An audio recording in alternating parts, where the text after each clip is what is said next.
आज की इस वीडियो में हम बात करने वाले हैं यानी कि क्लास ट्वेल्थ मैथ की एक्सरसाइज 3.1 जिसका नाम है आरयू या इंग्लिश में बोले तो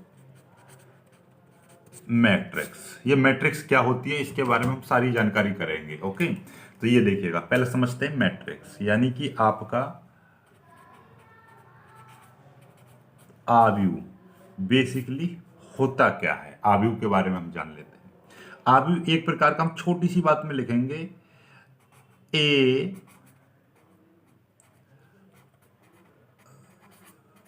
रेक्टेंगुलर अरेंजमेंट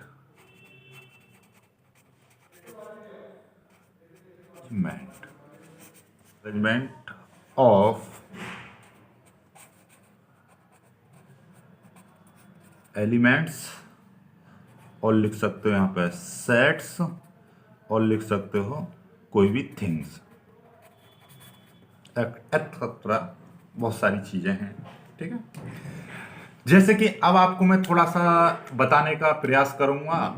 ये देखिए कि हमारे पास में फॉर एग्जाम्पल ले लेते हैं, जैसे कि एक इस तरीके से दे रखा, 1 2 3 4, और ये 5 6 7 8 9 10 11 12, इस तरीके से ये नंबर्स दे रखे हैं। या आपका इस तरीके से दे दें कि 1 5 9 11 2 4, इस तरीके से अरेंजमेंट दे सकता है। या आपका इस तरह से भी दे सकता है ABCD EFGH, कुछ भी दे सकता है। तो ये सभी क्या है, आव्यूह हैं। आव्यूह में देखिएगा ये जो है यहाँ पर ये बड़ा ब्रैकेट लगा होता है, यानी कि ये एक प्रकार से यहाँ पर क्या होता है, मुड़ा हुआ होता है। ये ध्यान रखनी है ये वाली बातें। यदि आपका इस तरीके से दे रखा है 2 3 5 7 6 11 इस तरीके से, तो ये आपका सारणिक होता है। ध्यान रखना, ये यदि मुड़ जाएगा इस तरीके से तो आव्यूह कहलाएगा, अदरवाइज ये सारणिक होगा। ध्यान रखनी है ये वाली बातें। ठीक है, चलिएगा अब हम थोड़ा सा और प्रकाश डालते हैं हम इन चीजों पर।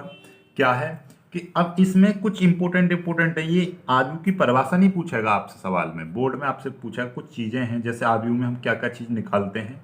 जैसे कि आव्यूह में पहली बात 2 चीजें और होती हैं, एक पंक्ति को बोले तो रो, और एक होता है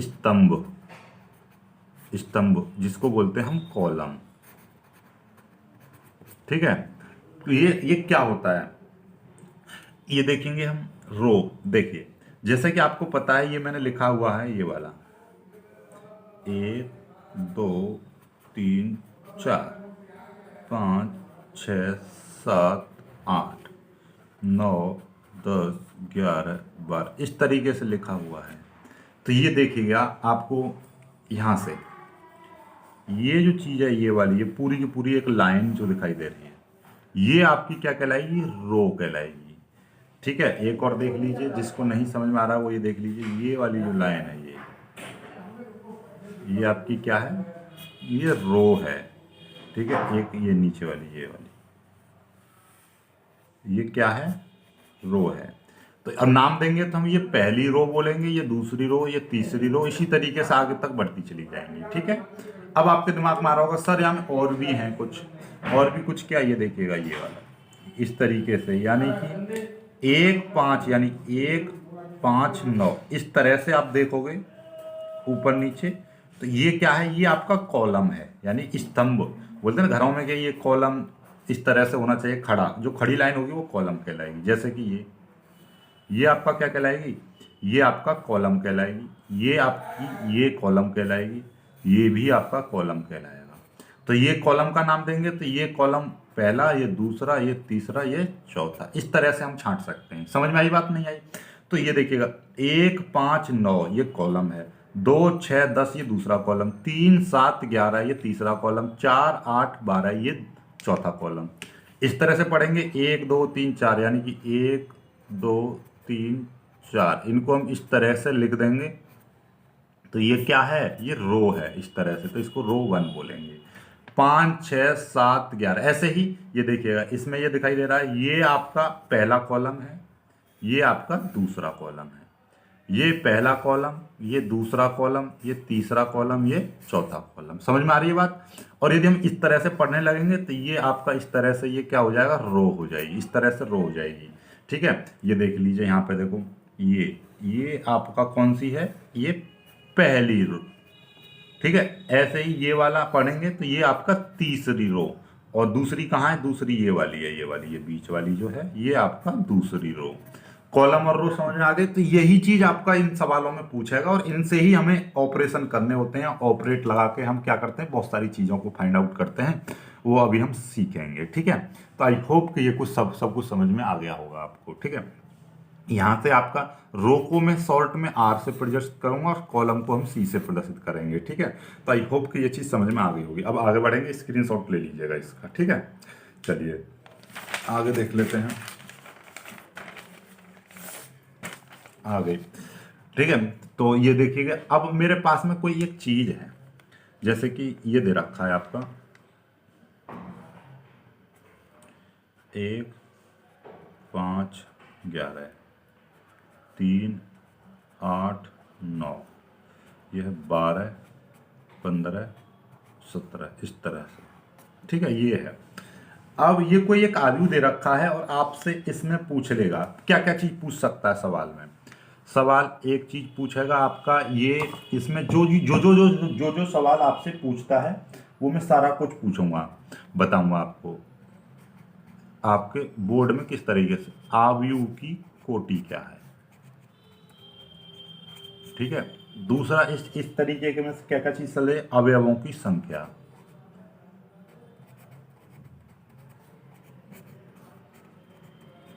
अवयवों की संख्या। तीसरा क्या पूछ सकता है आपसे, तीसरा पूछ सकता है कि भाई हमें ज्ञात करो कि A13 ज्ञात करो, A13 बराबर क्या। और आपसे पूछ सकता है कि A12 12 ज्ञात करो, इस तरीके से 2 3 ज्ञात करो। ठीक है, और आपसे पूछ सकता है 3 3 ज्ञात करो, इस तरह से। ये क्या होते हैं, ठीक है। यानी कि ये अवयव पूछेगा कि इन अवयवों के मान ज्ञात करो। ये क्या है, अवयवों के मान पूछ लेगा। ओके, अब ये भाई ये कैसे निकालोगे, ये भी तो समस्या आ गई कि ये कैसे निकलेंगे। ठीक है, उसके लिए हमको क्या करना है, देखिएगा सॉल्यूशन यदि हम करेंगे इसका, ध्यान से समझेंगे। ये क्वेश्चन दे दिया आपसे, क्या क्वेश्चन दे दिया कि ये दे रखा है, इसमें अवयवों की कोटि बताओ, अवयवों की संख्या बताओ, ये अवयवों के मान ज्ञात करो। ठीक है, ये क्वेश्चन आपको इस तरीके से दे दिया है। तो अब आपको करना क्या है, ये देखिएगा। तो सबसे पहले हम क्या छांटेंगे भाई, अवयवों की कोटि। सॉल्यूशन करते हैं, सॉल्यूशन में ये चीज दे रखी है, इसको इसी तरीके से लिख लो। 1 5 11 3 8 9 और 12 15 और 17। ये वाली चीज हमने, ये पूरी की पूरी मैंने यहाँ पे लिख दी। ठीक है, अब देखिएगा आयु की संख्या क्या, आयु की कोटि क्या होती, ध्यान समझेंगे।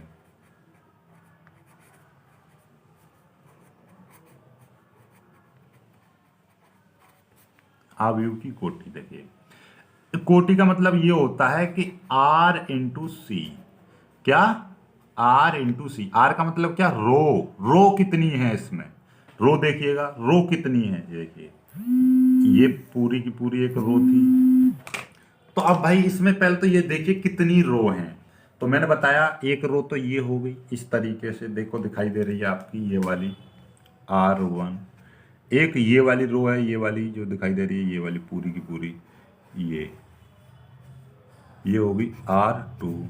ऐसे ही एक ये दिखाई दे रही है, इसमें कितनी है, R3। तो इसमें कितनी रो हैं, रो आपकी 3 पता चली है हमें, 3 1 2 3। ऐसी कॉलम कितने हैं, ये देखिएगा, 1 कॉलम 2 कॉलम और 3 कॉलम, 3 ही कॉलम है। तो केवल इतना लिख के छोड़ दीजिए, तो ये इसकी कोटि बन जाएगी। क्या बन जाएगी, इसकी कोटि। तो कुल कुल कुल मिला के रो की संख्या कितनी है, कॉलम की संख्या कितनी है, तो ये पहला आंसर हो चुका है आपका। ऐसे ही आपकी दूसरे में क्या पूछा, अवयवों की संख्या। क्या पूछिए दूसरे वाले क्वेश्चन में, क्या पूछा है आपसे, अवयवों की संख्या।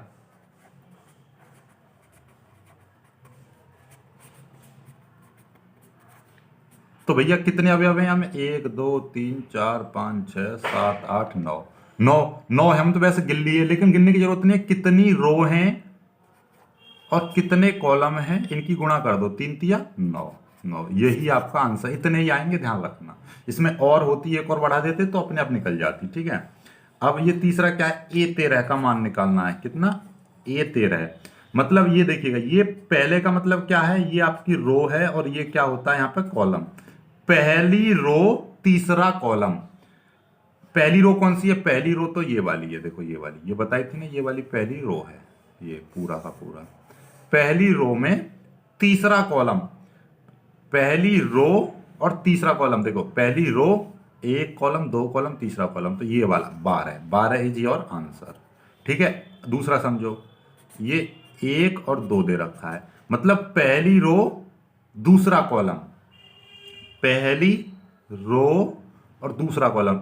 ये तो पहली रो तो यही है, कॉलम पहला दूसरा, दूसरा कॉलम यानी कि 3। समझ में आ रही बात, नहीं आ रही है, ऐसे ही चलो इसको देखो, 23 को देखो, पढ़ो जरा। ये रो है, ये कॉलम है। दूसरी रो कौन सी है, 5 8 15, 5 8 15, ये दूसरी रो है। और तीसरा कॉलम, पहला कॉलम इस तरीके से, दूसरा कॉलम इस तरीके से, तीसरा कॉलम, तीसरे कॉलम में कौन सी वैल्यू आ रही है, 15 है, तो ये आ गई 15 है। समझ में आ रही है बात, नहीं आ रही है, और देख लो एक और है, ये देखिए 3 3, मतलब तीसरी रो तीसरा कॉलम। रो कौन सी है, पहली रो दूसरी रो तीसरी रो, यानी कि ये जो है आपका रो है, ओके। तो ये तीसरी रो और तीसरा ही कॉलम, कॉलम कौन से होते हैं, ये 1 2 और ये 3। तो देखो तीसरी रो, इस वाली रो और तीसरा ही कॉलम, तो कौन सी वैल्यू आएगी, 17। इस तरीके से आपको निकालनी होती है, ठीक है। तो अब आपको मैं एक कॉलम आपसे पूछूंगा, ये कमेंट करके मेरे को बताना है 2 1 की वैल्यू कितनी होगी, ठीक है। चलिएगा, तो बस आज की वीडियो में इतना ही करेंगे, बाकी अगर कॉन्सेप्ट कल आपकी एक्सरसाइज कल से स्टार्ट करेंगे, ये आपका क्या हो जाएगा, ये केवल आपकी कॉन्सेप्ट हो जाएंगे, ठीक है।